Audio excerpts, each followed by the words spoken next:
Well, speaking of Kazan, a lot happened in Russia over the course of the last 2 days. India and China have taken the first step towards thawing bilateral ties that have been frozen for nearly 5 years. Prime Minister Modi and President Xi Jinping met in Russia's Kazan on the sidelines of the BRICS Summit. The two leaders had their bilateral.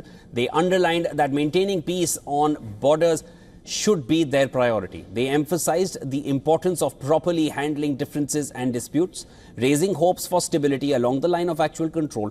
And India also said that special representatives from both sides would meet to plan the next steps and take these talks forward.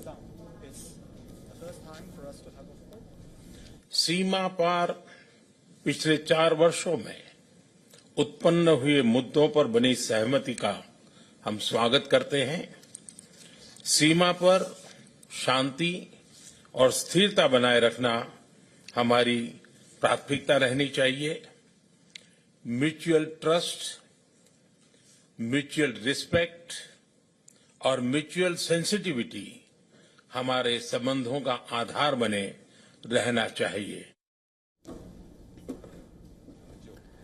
The meeting came after India and China announced a patrolling arrangement along the line of actual control, leading to the disengagement of the two countries. Militaries in eastern Ladakh. The pact allows militaries from both sides to patrol contested sections of their Himalayan border. It aims at preventing border clashes and ensuring that the countries can quickly de-escalate when there are disputes. At the bilateral talks, President Xi Jinping also called for more communication and cooperation and said that the international community is paying great attention to the meeting. It best serves the fundamental interests of our two countries and two peoples for both sides to keep to the trend of history and the right direction of our bilateral relations. It's important for both sides to have more communication and cooperation, properly handle our differences and disagreements, and to facilitate each other's pursuit of development aspirations. For India and for China, the thaw is coming after months of talks at multiple levels, and it reflects more than anything the power of dialogue and diplomacy to change the state of relationships. There's a leaf out of this book that many global adversaries need to take. Now, the talks took place during the 16th BRICS Summit in Kazan.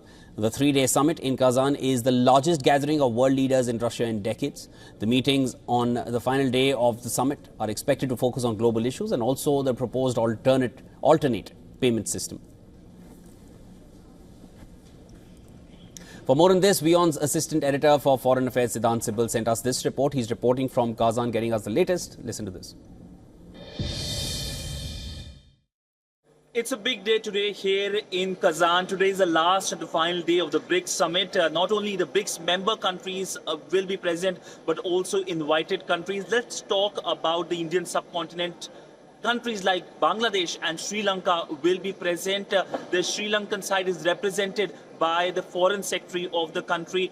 Essentially, we know that this grouping will be coming out with consensus on global issues today. We know focus has been alternative payments mechanism. The expansion, of course, has happened in terms of partner countries list that includes countries like Algeria, Cuba and Turkey.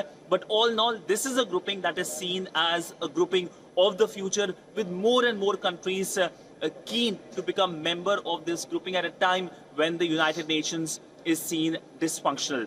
Siddhant Sibal for WION in Kazan, Russia.